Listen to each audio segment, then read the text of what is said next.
Welcome one, welcome all to the new LegacyCast, formerly known as Tales of Tyria. I got a couple of little news tidbits for you guys.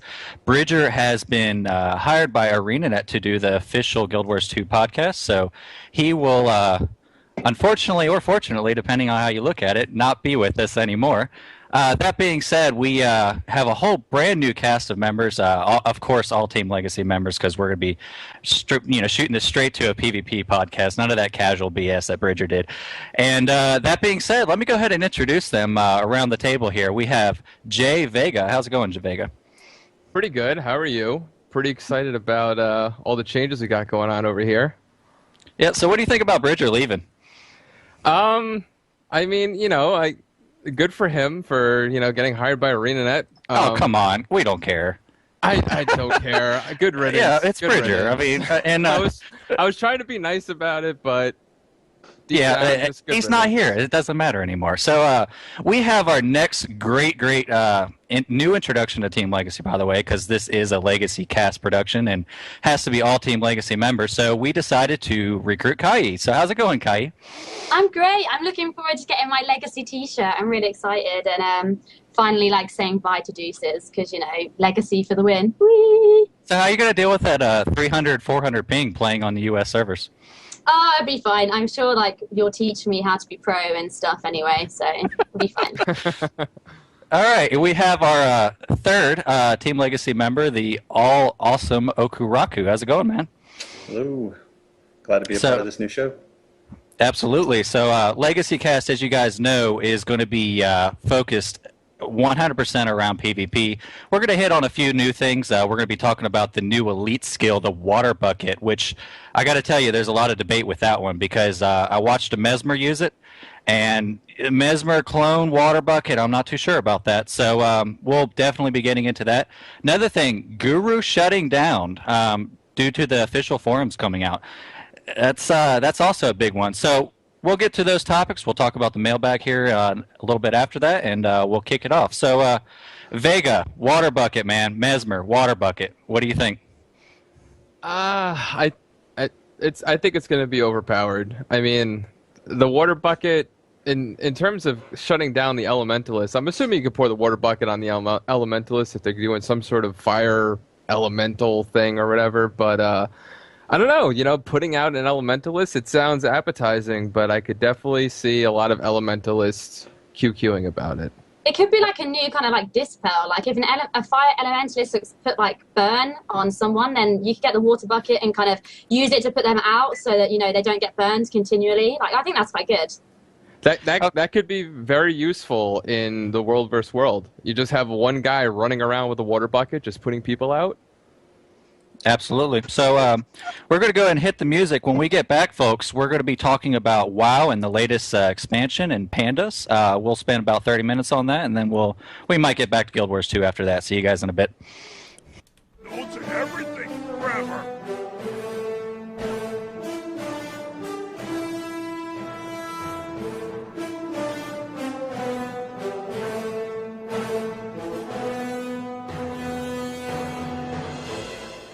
Yes, ladies and gentlemen, crawling back from the grave, it is Bridger. This week is going to be fantastic. April Fool's episode. Stay tuned.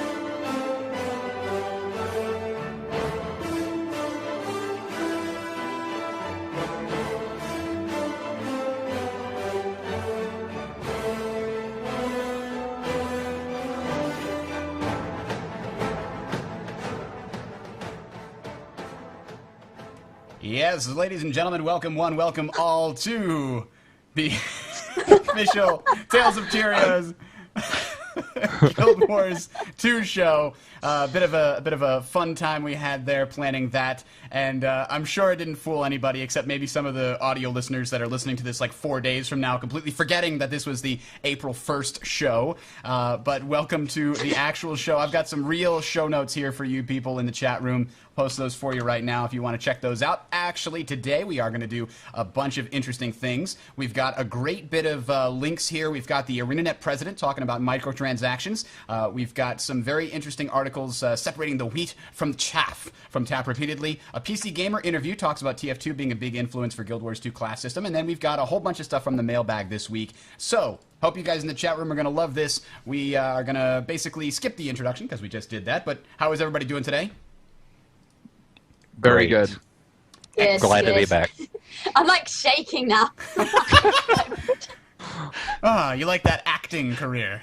Yes. I just let love that guy in chat that's like, are they seriously going to talk about WoW for 30 minutes? When I couldn't hold back when I read that. I had to mute my mic and like cover my mouth when you said, "All right, we'll be right back and talking about pandas for 30 minutes." I had to mute my mic. Oh, and then I missed the transition. I had the wrong, because I had that stuff from the stupid fake Guild Wars 2 Elite skill up in the background making the noise. So I had this guy in the It was kind of background. vague. It was like they can run around and just like put loads of people out with water. I was just like, oh man, I'm gonna laugh so much. And that was very interesting. I have to say that's one of the best ones that I've seen so far. But I'm very disappointed we didn't see any like equivalent to how awesome the Commando was last year from ArenaNet. Yeah. It's kind of hard to top that. Unless maybe the minstrel was Mesmer's the Mesmer reveal of the minstrel was maybe that was ArenaNet like 3 months early on their April Fool's joke. Preemptive strike. It's possible. See, I played a minstrel in Lord of the Rings online. I am not amused right now because I respected that class. I could own others 1v1 in that class, and here they are teasing me with a minstrel. I gotta tell you. Okay, fair enough. All right, so let's get into some actual news here. And this is actually, PC Gamer's been putting up a lot of good stuff here about Guild Wars 2 recently. This is apparently an interview. He says, this is Chris Thurston from PC Gamer. Quote, I had a chance to sit down with ArenaNet president Mike O'Brien for a chat about the industry. And there were a bunch of very interesting things that Mike O'Brien said in here. Unquote. There were a bunch of interesting things Mike O'Brien said in here. One of them, I thought, was the following, quote, the reaction we expect from the world is skepticism. It should be that way because there are a lot of games out there that are doing dicey things with microtransactions. We hold ourselves to high standards, and we've tested things. We've put this stuff in front of our core beta group and said, you guys should be holding us to those high standards, unquote. So that's sort of a nice to back up what a lot of us have been saying with the calm down. They're not going to do anything underhanded here. This is ArenaNet we're talking about. They had a cash shop in Guild Wars 1. It's not going to be that big of a deal. Freelancer, we didn't get your opinion on the cash shop last week because we missed you. What's your thoughts on this whole thing a couple of weeks out now that we've learned more about it?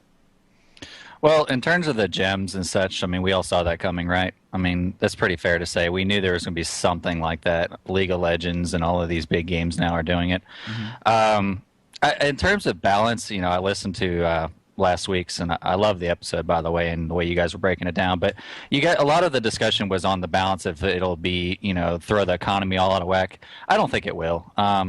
It's gonna come down to players that want to buy the permanent things. For example, like the extra bag space or the extra character slot.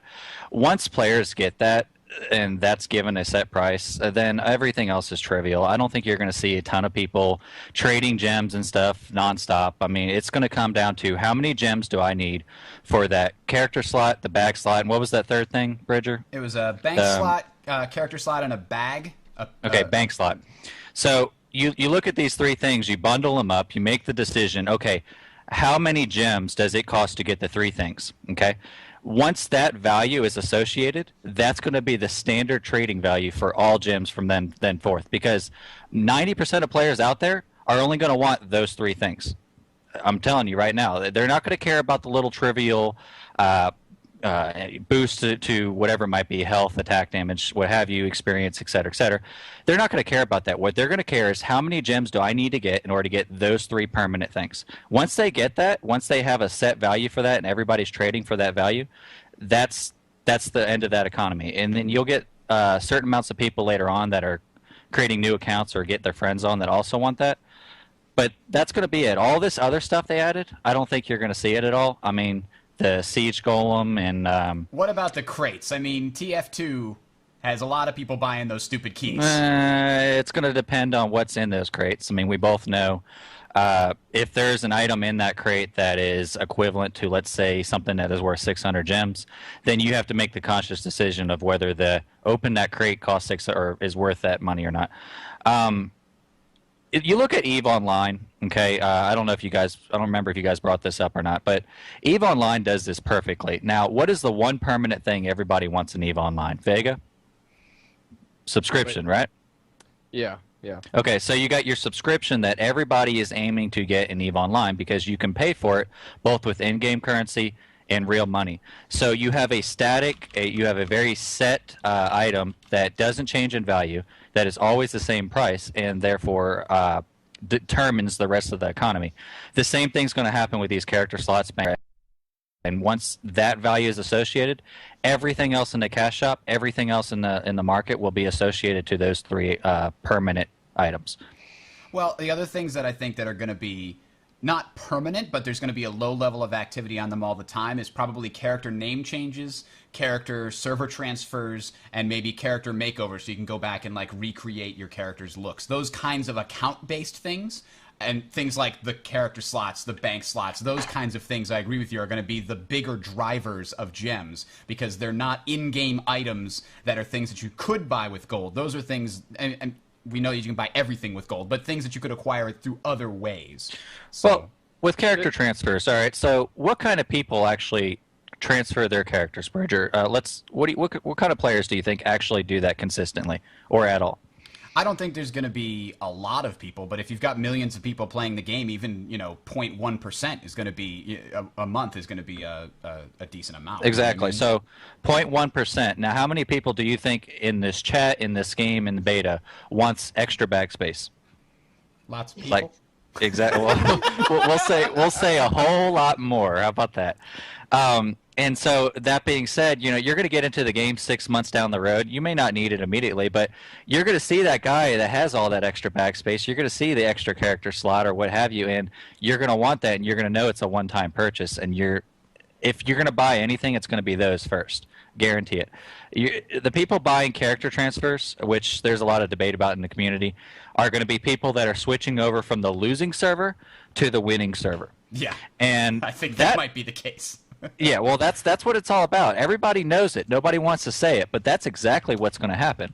The people buying these character transfers, 90% of them, are going to be the ones that are QQing on their losing servers, that don't want to take their community, try to work to be better, and actually go through that process that guilds like Team Legacy and Kai's guild right now, Deuces, are doing. They don't want to do that work. What they want is a free ride. So they're going to buy these character transfers, transfer to the winning servers, and expect free handouts. And I hate to say it, but that's what they're shaping up to be with those particular types of items. And I'm done with my rant. See, the one thing I do like about the whole system is that for the 10% that aren't transferring servers for those petty means, for example, like, transferring servers for some other reason, the fact that you don't have to pay money to do so. That if you just want to play a lot and get the gold and then, trade up to gems and then do that transfer, that you can. That it's just another option that you don't have to throw down real money, as in other MMOs where if you want to go to another server, you have to throw down real money, and that's the only way to do it. Or if you want to do a character change or a name change, you have to throw down real money. It might take a hell of a lot longer to build up that gold to get the gems, but just the fact that you can do that, I think it's good for overall. The other thing that in that article, the one thing that I feel a lot of people could kind of be indifferent about was that he was kind of saying that, let's say there's X item that you want, that there's 2 ways you could go about getting it. Either you can pay some money to get the gold and then buy that item, or you could play the game a lot, spend time, and get the same amount of gold to buy that item. And he was kind of saying how it's for the people that either, one, can play a lot and have that time to dedicate, or the people who don't have a lot of time and want to spend money. And I feel that there's going to be people that, for the devil's advocate sake of arguing, that are, well, I don't want to play a lot and I don't want to spend money, so why can't I get that item? And I think Freelancer is completely underappreciating how many our peers are going to want to get married and therefore have to buy the wedding dress and the tuxedo. That's going to drive prices up. I'm just kidding. I don't want to hear that BS. You know what? You know what this is? We're going to call these nomads. We're going to call these players that want free rides. They see the numbers, Bridger, right? They just see the achievement points, and they're like, I got to have those PvP World v World achievement points because that's the only thing I'm missing. You know, so they completely rip off their server for whatever amount of gold they can get, exchange it to gems, transfer to the winning servers, and they will do that. They will do that in mass. Eve style. And good players, good, decent players that are actually working with not only their own guild, but trying to help other guilds as well so that it's a giant server community, because that's what this is all about, are going to have to deal with these guys that are popping in and say, hey guys, what's up? My name's Bob, and I was a kick-ass player on the last server I was on, so you should take me in. Well, you know, what would fix that is just do a 2-month cooldown on server. That would be a proper fix. Rift introduced it where, I know it's not as big as that, but they said you could change server, but there was a week cooldown. I think even though it's only a week, it still stopped people hopping because, you know, they would switch. And a week is a long time in kind of MMO gaming terms, in the sense if you're stuck somewhere for a week and you don't want to play, it kind of sucks. It feels like a really long time. So any kind of cooldown on transferring, whether it be a week or a month, I still think will be some form of penalty so people won't just keep hopping and changing. But, I mean, I like the way the cash shop works in the sense as you compare it to League, in the way that you have the opportunity to build up like IP points to buy champions, or you can buy riot points and get the champions that way. Like all kinds of people can buy new champions and things like that, which means, you know, everyone has the same opportunities. And I kind of agree with that. I like that. All right, so let us move on to the next one here. Tap repeatedly. There's not a whole lot to, you know, this is a very big article, so I don't want to go over everything. But and by the way, the links to all of these are in the show notes. So if you want to check those out, you can either check them in the description if you're watching on YouTube, or go to talesoftyria.com and check the show notes for this particular episode, number 25. Now, Tap repeatedly had a post, they said, separating the wheat from the chaff, and they basically addressed a lot of the QQing and complaints and worries that a lot of people had, because there were like 10 people that came out of the closed beta test on Friday and said, this game's shit, and nobody likes it, and it's garbage, and here's why I face roll the computer and kill everything. Basically, they played till level 5 and said, this game's too easy. And so he basically talked a lot about the different things. The things that he covers here is Guardians are so overpowered, Engineers are too complex, combat is whack-a-mole, dodge is pointless, it's nothing like Guild Wars 1. So he goes over all this stuff, and I think he does a really good job of addressing each of these and talking about them in a realistic way. So I would highly recommend it. Did you guys take anything away from this in particular that you thought was interesting, or we can move on? Either way. We can move on. It's Tap repeatedly. Okay. No, I'm not going to bash them. I've watched a lot of their editors. They seem like they just like to talk. You know, they're kind of like you, Bridger. We just love talking. And for them, I don't know. I'm going to stop there before I get in trouble. Okay, then. We've also got PC Gamer again hitting this, Chris Thurston hitting the same notes, talking about how Team Fortress influenced Guild Wars 2 class system. And they basically talked to John Peters. Peters said, I'm the anti-healer person. I don't hate that people who play the support roles. It's just that I want that role to be fun. I don't think there's any teamwork. What there is just dependency, unquote.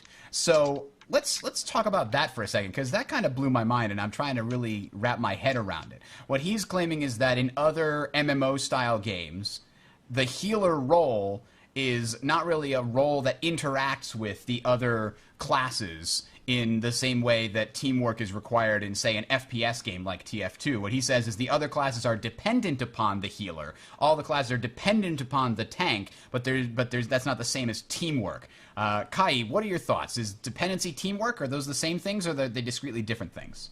I think dependency is not teamwork at all. I mean, when you raid, say you have 2 tanks and 5 healers, everyone is relying on the tank not to die and the healer to heal the tank or the raid. And I think the DPS just think they can flail around doing whatever they like, and because there's someone that's going to heal them. And it's not teamwork. They stand in fire and stand in green stuff, and they know someone is going to heal them. And it's just relying on someone. It's not working as a team. It's just knowing that someone else is going to save your ass when you get in and trouble. God forbid you don't heal them, because then you're going to get a slew of anger towards you. Oh my God, worst healer ever. Yeah. Exactly. So everyone just blames it on the two people that they rely on. Even though they rely on them, they blame them for everything that goes wrong. I think Guild Wars 2 has a much better way of doing things, so everyone works together to help everyone survive and res people back up and stuff like that. All right, Vega, your thoughts. Dependency versus teamwork. Go! Well, I think that there is a sort of link between dependency and teamwork. Not necessarily saying that that's good, but I like how the fact that the way I always look at the Trinity is that it's like a three-legged stool, that if you take away any one of those legs, the Trinity falls apart. So if you have a bad healer, it falls apart. If you have a bad tank, it falls apart. And if you have a bad DPS, it falls apart. But I feel that... If you have a bad DPS, he's probably not at his computer. Yeah, but the thing is that no one ever blames the DPS. It's always the tank's fault or the healer's fault. And when everyone's the DPS, and everyone is kind of doing everything, so you can't blame one person, and that makes teamwork. There's no I in team. I like how Edwin But just there's put a it. me. It's codependent versus... Damn it, Bridger. Damn it. I mean, freelancer, sorry. What did I do? What did I do? Go back to your Guild Wars 2 official podcast. Yeah, go back to Arena now. I like what Edwin said here. Codependent versus interdependent. Yeah, like I don't even know what that means, but it sounds like that's what I'm trying to think about. Well, I think like codependent is that, like interdependent is if you don't need anyone, and codependent is when you need at least another person to kind of do something with. I don't think that makes sense. It's a codependent. We rely on each other to survive. And if you're, like independent, you don't need anyone. Well, he said interdependent, dependent on others in I don't even know. I'm just blowing my mind already. Going back to the article, I do like how they've said how they appreciate TF2, because in my mind, TF2 did amazing things for the FPS genre in terms of creating teamwork, because as soon as you get into TF2, you immediately, maybe not immediately, but it's very natural to kind of fall into the team and figure out what the team needs. And if Guild Wars 2 achieves that in terms of what TF2 did for FPSs, everything kind of flows nicely, and then you don't need to worry about finding a good healer and a good tank. You just naturally kind of figure out what you need to be a good team. So, Freelancer, your thoughts? Okay, well, let's put it like this to kind of simplify it. If we are playing League of Legends, Bridger, and I am sitting in bot lane as an AD carry, okay, I'm doing the damage for all you League of Legends or non-League of Legends player out there, and Bridger, you're the healer. You're Tarek, okay? So you spam heals. Now, dependency, or let me ask you this: what do you think it is called when I get near death and you heal me? Is that being a team player or is that being dependent? Right there. What do you think? Both. Both? Why so? Because if you didn't heal him, you wouldn't be a team player, but at the same time, he needs your heals to not die. So he's dependent on your heals. I think it's 100% dependency, because guess what happens if I die and you're sitting there? You're going to blame me?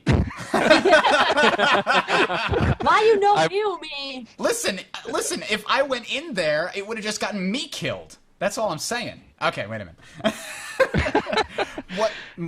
I think the difference is whether it's dependency is whether you think it's just coming naturally, like I see that class, I know that class can give me this benefit. In TF2, we brought it up originally. The medic, if the medic's running around with the soldier, healing the soldier, that's not teamwork. That's dependency, because the soldier knows by getting that overheal that he can do a few rocket jumps before he is actually, in the red. So that right there is dependency. Now, teamwork right at that moment would be the soldier letting the medic know that he is rocket jumping as he's doing it, and where he's heading afterwards, and then coming back to the medic. And I just think the only difference we're discussing here is whether it involves forethought and planning and whether it doesn't. Because in Guild Wars 2, dependency is almost null and void. We know how that works. I mean, you're going to be dependent on no one, but at the same time be dependent on everyone. And the teamwork just comes naturally because when you don't have to worry about being the anti-CC or being the healer or being the tank, you have more time to think about, I wonder if I could do a cross-class combo with that guy, or I wonder if he does this, I can follow up with this. And so you start thinking about it far beyond than just he's taking my damage, so he's a good tank. And it goes more in depth than that. Yeah, I mean, my thought was if your role feels like a single-player game, then it's probably not teamwork. Like if the tank could, you could create a tank simulator, and that sounds like a completely different game. But if you can make a tank simulator where you have a boss and you have a bunch of, pretend teammates that all are trying to aggro the boss and you're trying to hold aggro, it just seems to me like that that could feel a lot like a single player game. Like the game is, don't let this guy hit those, civilians behind you. And the same thing when it comes to, oh, does he disapprove?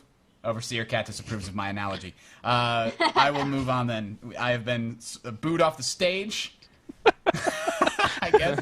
But the same kind of thing is and that's kind of what ArenaNet was emphasizing in the other article, was that healing in those other games kind of feels like a really boring job. You're just staring at bars and you're clicking them when they get low. That feels like somebody's just depending upon you to push your button over and over again at the right time in order to help the team win. That doesn't feel like teamwork to me.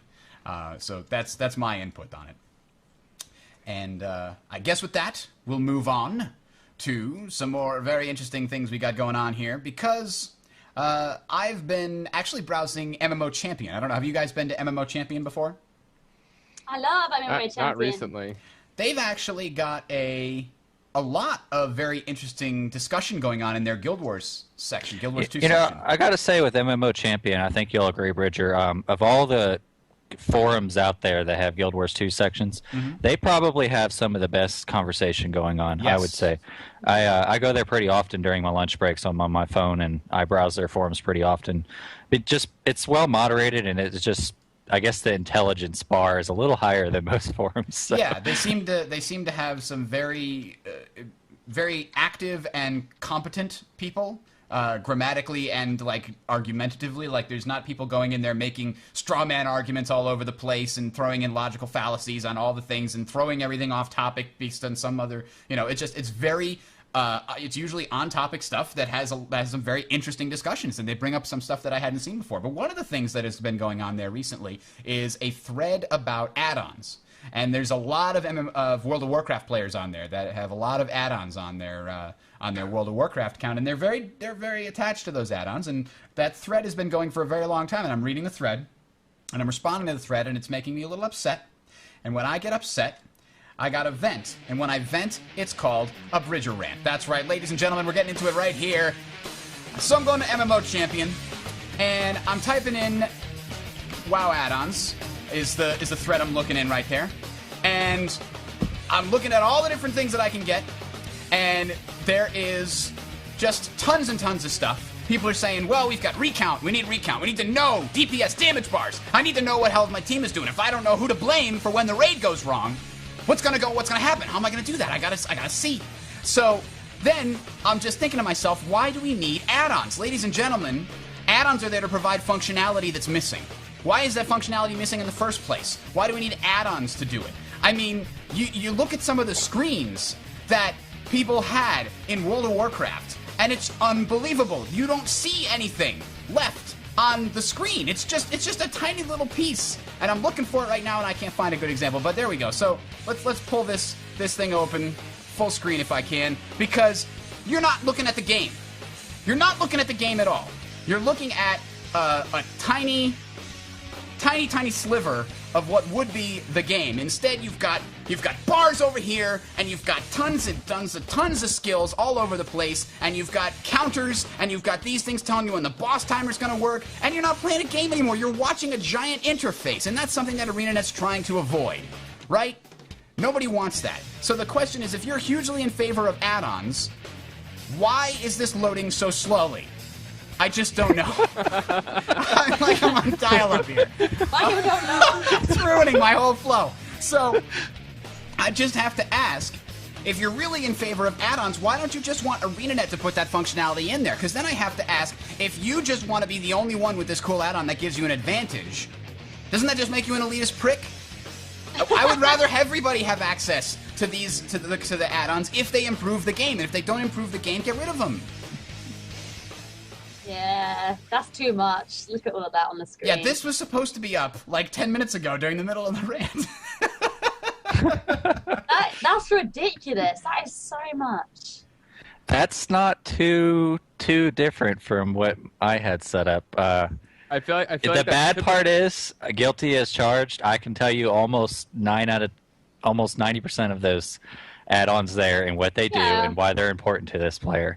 I understand why they're important. I'm going to go hide from Bridger under a rock now. So. No, I used add-ons in World of Warcraft too. I used them all the time. I had You needed Auctioneer, them for a while, though. You couldn't play without them. That's No. why the game was broken. Well, at the start, definitely. There were so many add-ons you needed all the time, and Blizzard wound up adding a lot of those in to the general UI, but there was still things that made, for example, healing so much ridiculous. They, simplified healing down to nothing, right? I mean, click. Click. You either you right-click to do a small heal, you left-click to do a big heal, and then you use your mouse click to do, a cleanse of some poison, because if it turns purple, that means they're poisoned, and you can heal The particular mod you're talking about is called Healbot, and it literally was simplified to the point that you could just mouse over what you needed to heal and press the thing, press your particular key, and you didn't have to do anything after that. It would cast whatever heals it needed, depending on how much health was in that little square. Oh, jeez. And I got to tell you, my roommate, he played a druid for the better part of 5 years, and he's a hardcore raider. Bad. He's not. He could be on Skype talking, and he just corner of his eye, looking to see what squares are getting down in the red, and he just mouses over them, and that's it. That's the entire fight. That's that's the one thing I hate about WoW is that, and it's not even the fact that, all right, Healbot's nice and makes things easier. It's the fact that you can't go into a raid. And if I go into a raid as a druid without Healbot, and people ask kick me, you out of my raid. Exactly, you can't do these things without those add-ons, and that's ridiculous. The only add-ons that I would like, I wouldn't like them. The only add-ons that I wouldn't hate, let's say features, are the ones that I could move the map around or change the size of the UI, things like that. Things that aren't just mouse over a bar and click, and all of a sudden you're healing someone for the exact skill that you need to heal them for without even thinking about it. You're completely taking everything out of the game at that point, and at that point, it's just the whole game's broken, in my opinion. That kind of healing's kind of irrelevant in Guild Wars 2 now, but what do you think about the lack of a damage meter or a way to track your damage? I want to know, as a Mesmer, we talked about this, I think, in the first episode of Tales of Tyria. I want to know, as a Mesmer, if this skill rotation I'm using is doing more damage per second than if I switched out and did this. Right now in Guild Wars 2, there's no way to know that. And it also kind of goes into that whole thing we talked about also, where you get done a public event, and they give you a gold medal. Or let's say you got a silver medal, because we all know, Bridger's going to get silver medals. Well, no. so Bridger, I have my finger on the disconnect button, sir. So Bridger gets this silver medal, right? And he's always getting these silver medals, and he wants to know, gosh darn it, why is Freelancer always getting gold and I'm always getting silver? What do I need to do in order to do better in this? What do I need to do more damage? How much damage am I doing? And you have no way of knowing right now, and that still bothers me. So if they allow so much of an add-on just to do that basic thing, I will be one happy camper. See, I wouldn't want an add-on for it. For knowing what your DPS is, I would be happy with. They have the sort of sparring dummies that you could go up to and attack. They've and said that see they'll your have damage. that. They had that in Guild Wars 1, right? Yeah. What I think would be nice is not having an add-on that shows your DPS at all times. Having those dummies that when you're attacking them, there's a little icon or a little pop-up over that dummy that says, this is your current DPS. It shows what your damage is doing, you know, each attack, each skill, whatever, but then on the side it shows, here's your DPS. This way that you know what your build is, you know what your skills are, and you know what your maximum DPS could possibly be in a perfectly ideal situation. That to me is like a nice middle ground between no add-ons and add-ons. That's just me. I could see freelancers working, and I know he hates it. I know he hates it.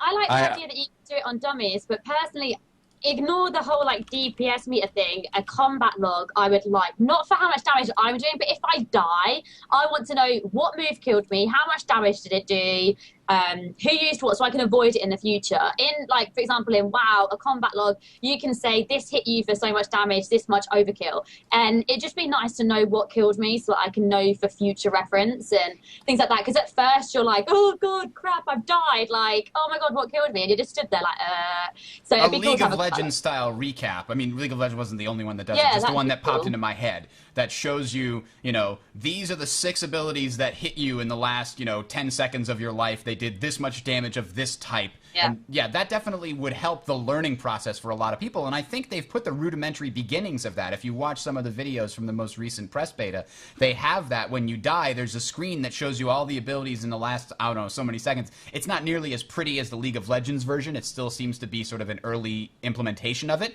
but it does give you mostly all the relevant information you'd like as regards to that. See, it's going to go like this. We're going to be out in World v. World, me and Vega, right? We're going to be leading our Team Legacy raid. Next thing you know, Deuces comes around the corner, and they're glaring. They got that serious face on. The whole we're serious as all heck about not dying, right? So they're coming up against Team Legacy, and all of a sudden, Kai just gets nuked out of nowhere, and she's like, "Oh my God, WTF? What was that?" And she can look at the combat log, and then say, "Freelancer," out loud. And then me and Vega could do like a virtual high five, and then run away like you have to look up at the camera, shaking your fist. Which way's the high five? Am I going the right way? Is it way? That's that way. It's that way. Is it this way? Now you're patting him on the shoulder. Oh dear. Okay, so. I knew that was coming. As soon as that rant little started, I was like, I know this. Now there's freelancers kill me. There's somebody on the MMO Champion thread that basically says that it doesn't matter what ArenaNet does, whether they do or do not allow add-ons. This advanced combat tracker, this ACT, is going to be able to pull all that data from the memory in real time and display it in an overlay over the game. Maybe that will be true. If it is, then it'll happen. If it's not, then it won't. I don't really have an opinion on that one way or the other, because knowing your performance, I don't think that's a game-breaking advantage or disadvantage in the moment. I think it's a very important tool for players to learn how to get better. It's like Freelancer said, testing things out and trying to figure out, okay, is this combination of skills doing as much damage as I think it will? Math crafting and theory crafting can only get you so far. Well, all jokes aside, let's look at it like this. If anybody's running your guild in World v. World, and you want to improve on taking down keep doors, right? Who doesn't want to do that? So you have your entire guild, 50, 30, whatever it might be, at the door of this keep, and we'll say siege weapons aren't in this particular battle. So how else could you tell, if you wanted to improve the efficiency of your own guild, who's doing more damage to that keep door, or who's just sitting there, right-clicking, auto-attack, and then they go and get their chicken nuggets, I mean, is ArenaNet telling us that we have to physically, as a guild leader or as a guild officer, walk around to every one of our members to see if he's casting different types of skills? I mean, is that what they're forcing us to do? So far. So, go ahead. I could definitely see the advantages to having sort of a, data tracker, like you're kind of saying. For me, add-ons that are just tracking the data that's going on at a time of attacks and all that stuff to me is all right. It's the point when the add-on is playing the game for you. Exactly. It's the point when you say that, well, I know my DPS could be this with all my skills, so let my add-on just do the rotation for me, and I'll just sit here and eat my chicken nuggets. That's what I don't like. I do appreciate having that sort of data that you could go back to and look for. And as a guild leader, like you say, that could definitely be useful if you're a guild leader, knowing who's actually doing stuff and who's just sitting there. Do we know the stance on macros? I mean, everybody here, if you have a Naga, you know quite what I'm talking about. Has ArenaNet, and correct me if I'm wrong, I don't believe they have yet, have they said there is something against, because WoW allows it so long as it doesn't do certain things with your character. Do they have a stance with macros? Does anybody know?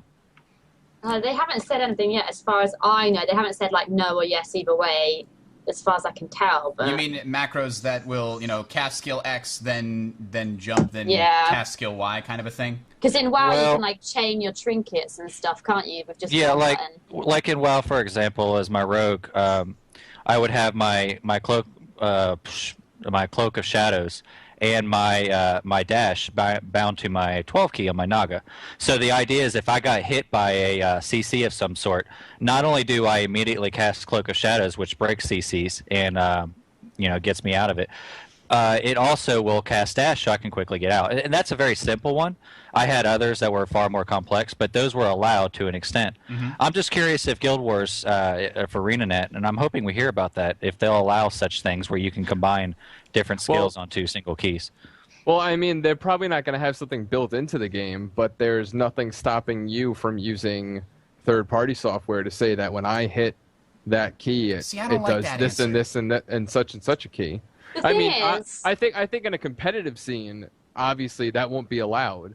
But I don't think Guild Wars is going to have it to the point where World of Warcraft has it, where they have a macro screen where you can make macros to just hit my 4 key and do this rotation. But at the same time, I'm sure, all the Razer software that's out there, you can make your own macros that aren't using the game. It's just using your third-party software. Well, just because I can doesn't mean I'm going to if they say no.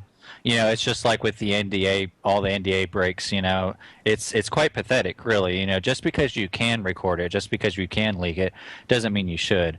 And with the macros, I mean, if they officially say, we don't allow macros, something tells me also that they're going to throw something in there that detects if you're perfectly executing the same set of skills over and over. WoW did, and people got banned. So really? Oh, that's interesting.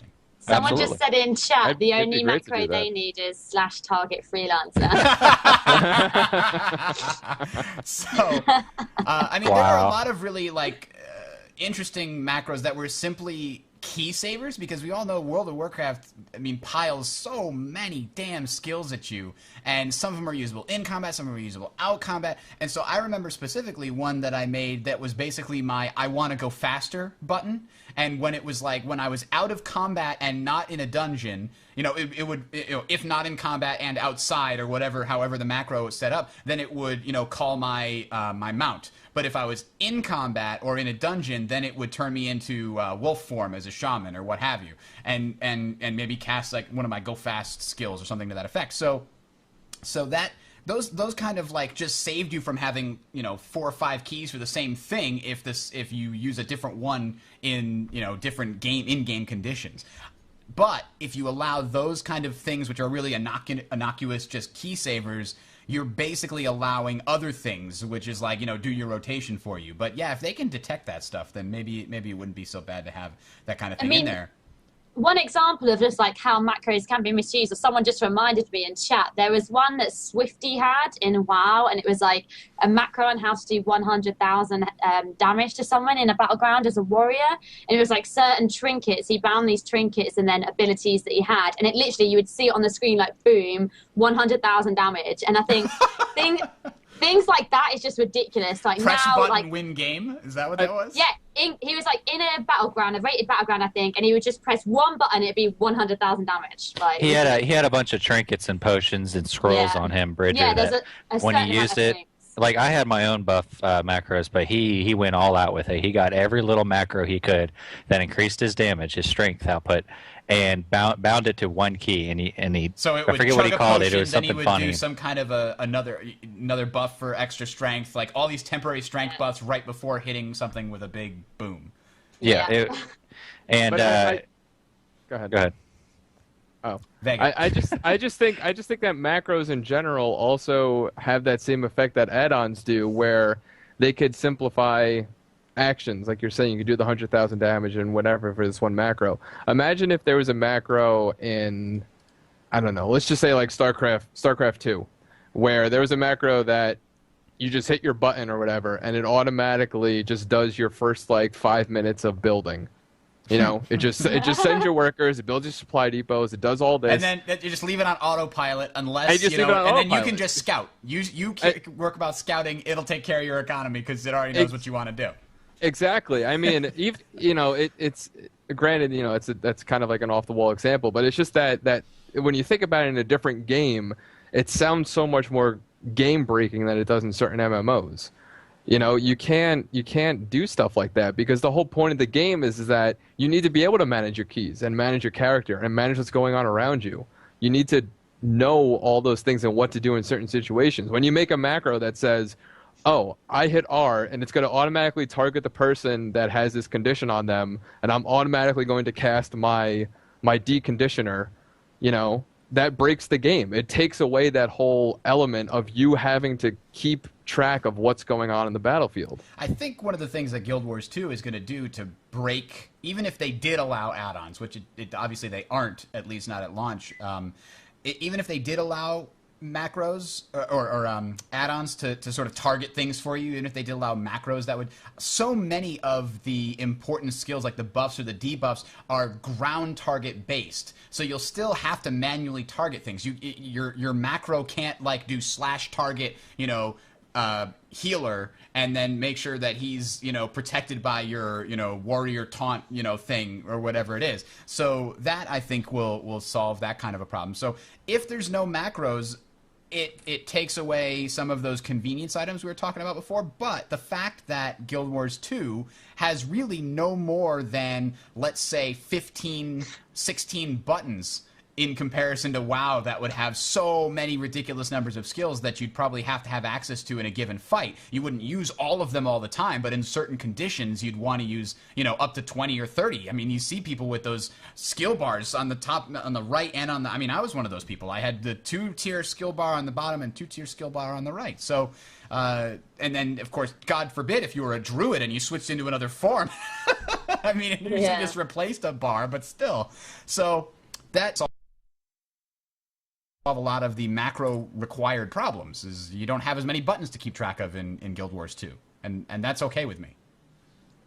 Yeah, because it's not like you have the option to add extra button slots. You literally, if you want a different skill, you switch it on your utility side, and you know you can't just be like, I'm going to have an extra, you know, skill bar and things like that. So I think there will be less generic need for macros, but then again, the things like in WoW, for example, I really wanted the time lost Drake, for example. So I made a macro like / times lost Drake or whatever you had to do to try and find it. And it was just really easy for things like that to be able to find things that I wanted to find that were rare and things like that. And I think that would be a good thing, but macros in regards to combat I think would be pretty pointless in Guild Wars 2.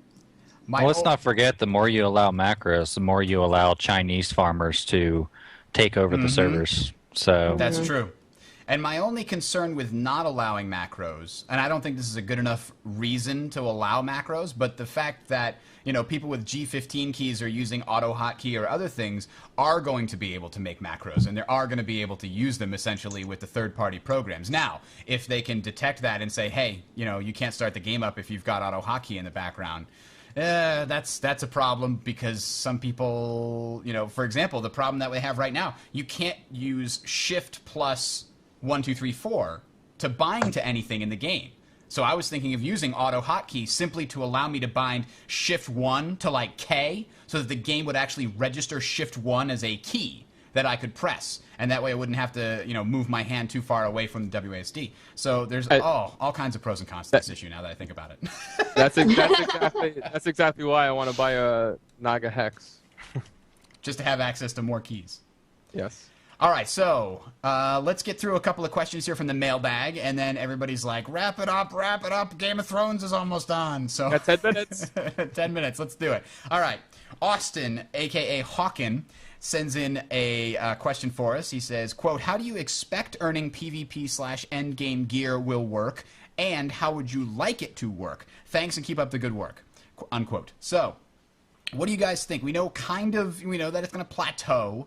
We don't know exactly how it's going to work, but how I think that I've heard that it's going to work is that at the end game there is a list of different sets of statistics that will be available on gear itself, right? And so gear that drops will have whatever look it has, and it may also be tied to, or maybe it gets randomly assigned one of these sets. Set 20 gives you extra power and extra vitality, and set 21 gives you only extra power, and set 22 gives you extra, vitality and toughness and, malice or what have you, right? So there's, 100 sets of different kinds of gear that you can get.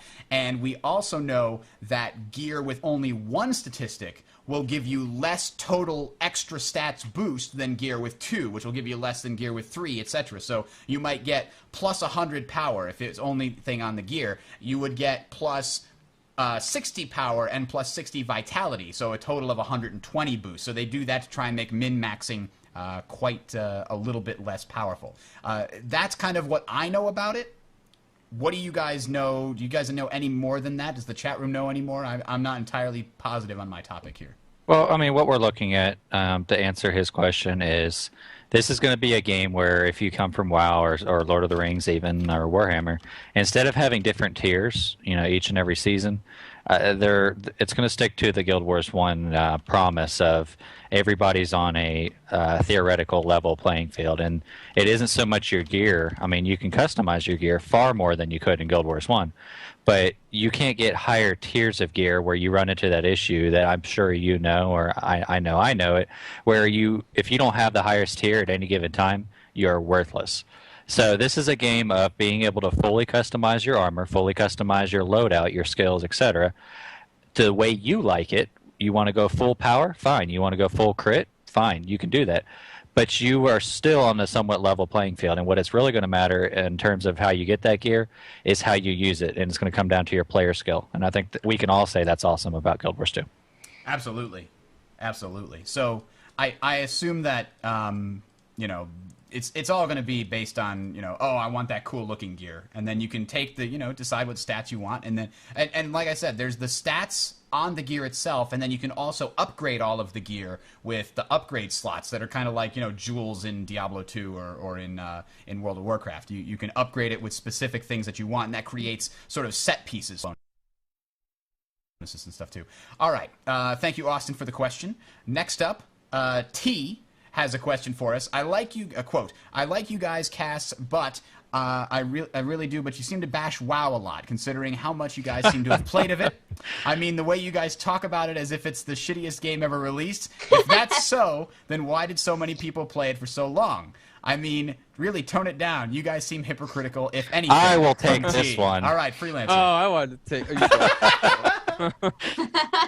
All right, what was his name again, Bridger? T. He just assigned it T. So he didn't want... Okay, I see what he did there. Okay, I played WoW since I was in the original beta for the original WoW. Back when it was level 50 cap, had my Hunter Night Elf. I loved the game, and it was the best game ever launched then. I still believe that. Now, when you hear me, because I know you're pointing at me, I know you're writing an email about me. Oh, no, I'm in there. Blizzard, World of Warcraft is not... Blizzard is not the Blizzard it was back then. I don't think there's a soul in the chat room, reading the forums, in any community that says that the WoW back then was not an incredibly A-plus game. You won't find them. Now, the argument comes into what is WoW turned into. And just to sum it up real quick, not to go too long, WoW used to be original. It used to bring all of these new concepts, make it easy for the average player, for me, an EverQuest player, to just invite my friends, invite my family to play the game. And it simplified everything to the point where I could bring my girlfriend in, my now wife, and she could play it and enjoy the game because they made it that accessible.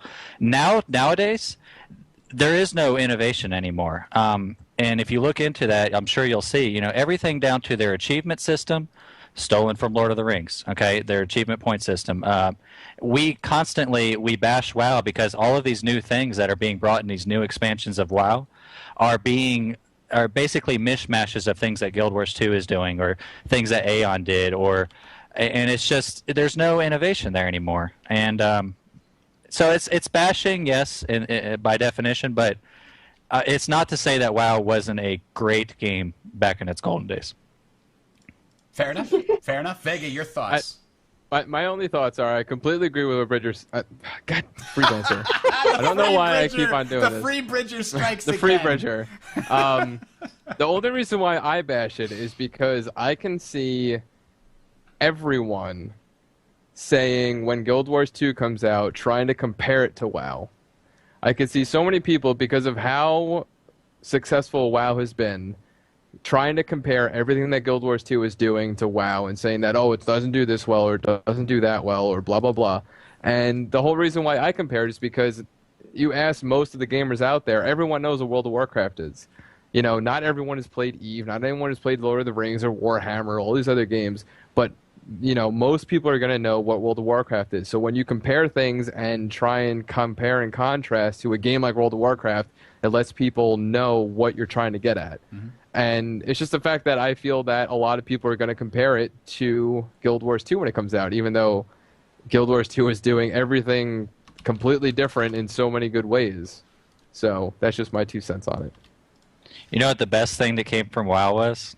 It's the facepalm moment here. Chuck Norris jokes. Wait a minute, that came from World of Warcraft? Baron's Chat, man. I have a shirt in my closet that says "I survived Baron's Chat" in the Chuck Norris jokes. That's the first episode that we had, the first video episode. You were wearing that shirt, and everybody's like, "I agree with Baron's Chat guy." I know, and it takes a vanilla WoW gamer to understand what Baron's Chat is. If you don't know what Baron's Chat is, I'm not going into it. Just be glad you were spared. Fair enough. I liked the Barons, man. I didn't like the people, but I liked the zone. That's okay. Don't hate the player. Wait, hate the player, don't hate the zone? I don't know. I liked the chat because the questing was so boring there that I had to read something while I was doing stuff. I loved it because it was the first neutral PvP area that I could gank Horde in. Oh, screw you, Alliance scum. Typical freelancer hunter. It was the lowest zone that was, what is it, hostile or whatever, where his red name. Competitor. And you could go in there as my Night Elf Hunter and just own everybody in sight. And it was so open, too, so it was easy to pick out your targets. Oh, yeah, the memories. Contested, there you go. Yeah, I liked a lot of what World of Warcraft was doing. I never liked how stretched out the content was. I really got into the game heavily, but every single time, I tell you, the first time I played it, I played in the beta, and then I made a shaman, and I played it until level 36, and I said, this is ridiculous. I'm doing the same thing over and over again. I'm done. And I left. And then I started playing again, and I leveled a brand new character with my then-girlfriend, now wife, up to level 40. Meanwhile, I got my level 36 up to level 53-ish. And then I realized again, okay, nothing's changed. I'm still doing the same thing over and over again, and it's just not interesting to me coming from an RTS and an FPS background. I gotta be doing more stuff. It's too damn boring. I'm always hitting the same skill rotation. I'm never making any interesting decisions. There's no real skill to be had here, because I'm still in the leveling thing. I'm not gonna talk about raids and stuff. I really did enjoy the exploration. I really did enjoy the challenge and the interesting aspects of the dungeons, like trying to figure out how a boss worked. Those kinds of things could be really interesting and engaging to me, but again, between those was just hours and hours of grueling kill quests and delivering quests and waiting to go all on the stupid flight path all the way back to the capital city to get my new, skill or what have you. And it's just boring my head off. So then when the Cataclysm came out, I went back again and I got from level 53 up to level 67, and then I gave up again. I just hate the fact that they continue to make you spend so much time doing what you don't want to do just to get to the things that you do want to do. The world is so vast and so filled with filler, it just makes me gag inside. I guess that's my way to put it. Go ahead. Awkward silence. That's true. Well, it's 9 o'clock. I think all right, Game of Thrones is playing. Send us hate mail.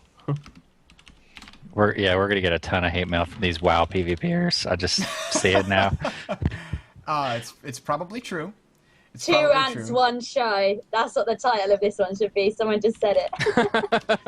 I'll sum it up here in one little phrase. WoW turned into a Counter-Strike community. There you go. Ooh, WoW turned into a Counter-Strike community. All right, That's so deep. I think That's deep. We can't talk about that. Go on for it's so a while. deep. Another We day, just have another to think. time. Next week we'll come back with WoW as a Counter-Strike community after we've had a week to mull it over. You know, very high philosophy.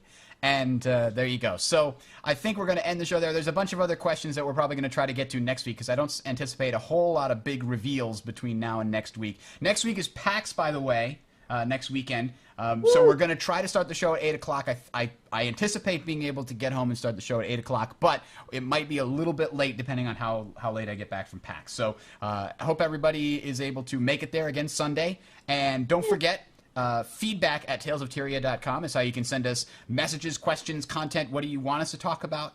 You can follow us on Twitter at Tales of Tyria, and I think that's it. I think If you guys see Team Legacy or Bridger at PAX, we'll all be wearing. You've seen these shirts, these little shirts here. Give us a shout. Say, hey, I saw you on Tales of Tyria, and that way Bridger knows who the heck you are. I want one. As you're rushing up not to a him. creepy stalker. Yeah, don't be a creepy stalker and be like, I wonder if I know that guy, and you're like staring from 20 feet away. Don't do that, please. just come up It's and say, not good. hey. Yeah. Just So say, are there's- you Bridger? And then they'll go, no, I'm just in Team Legacy. And then oh. No, that's not true.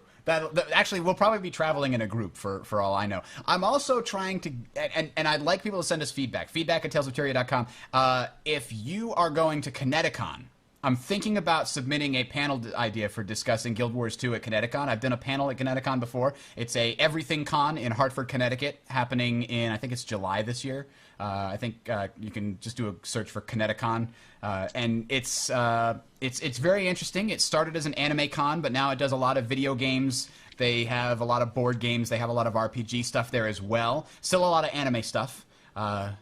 Lot of anime stuff. But yeah, if you guys are going there, and I think there's going to be a big enough audience, maybe I'll do it. Maybe we'll get Great and Aku to join me because they're both in Connecticut. They could probably come up for that. I think I'd with drive that, down. Vega drive down. There you go. Bam.